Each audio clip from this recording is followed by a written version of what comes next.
October 25వ తారీఖు పవిత్రమైన కార్తీక మాసంలో శ్రీమతి లతాదత్త గారి ఆధ్వర్యంలో గానగాపురం యాత్ర వివరాల కొరకు సంప్రదించండి. నమస్తే, వెల్కమ్ టు సుమన్ టీవీ. నేను పద్మిని. రేపటి పంచాంగాన్ని, రేపటి రోజుకున్నటువంటి వైశిష్ట్యాన్ని ఇప్పుడు చూద్దాం. రేపు 11వ తారీఖు అక్టోబర్ నెల 2025వ సంవత్సరం శనివారం, శ్రీ విశ్వావసు నామ సంవత్సరం దక్షిణాయనం శరదృతువు.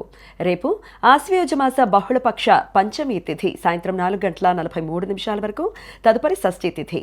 రోహిణి నక్షత్రం మధ్యాహ్నం 3:20 వరకు, తదుపరి మృగశీర్ష నక్షత్రం. వ్యతిపాత యోగం మధ్యాహ్నం 2:07 వరకు, తదుపరి వర్యన యోగం.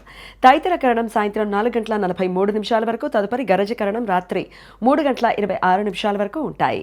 సూర్యుడు కన్యా రాశి చిత్తా నక్షత్రం 1వ పాదంలో సంచరిస్తున్నాడు. చంద్రుడు వృషభ రాశిలో రాత్రి 2:24 వరకు, తదుపరి మిథున రాశిలో సంచరిస్తాడు.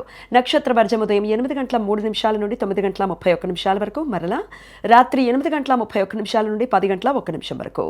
అమృతకాలం మధ్యాహ్నం 12:25 నుండి 1:52 వరకు, మరలా రాత్రి తెల్లవారుజామున 5:26 నుండి ఎల్లుండి ఉదయం 6:55 వరకు.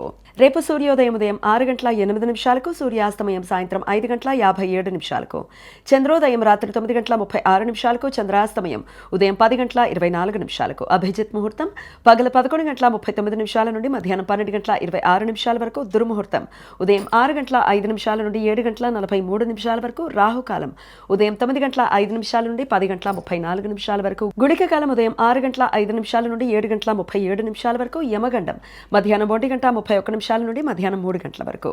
రేపు మాస రోహిణి వ్రతం.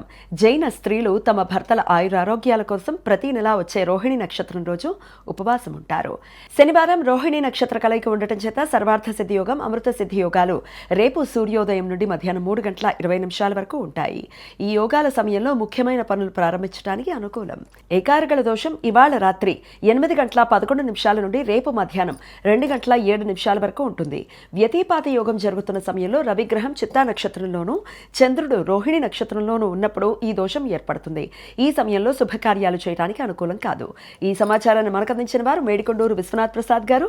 ఆయనకు కృతజ్ఞతలు తెలియజేస్తూ నారాయణ స్మరణతో సమస్త సన్మంగళాని భవంతు. నమస్కారం.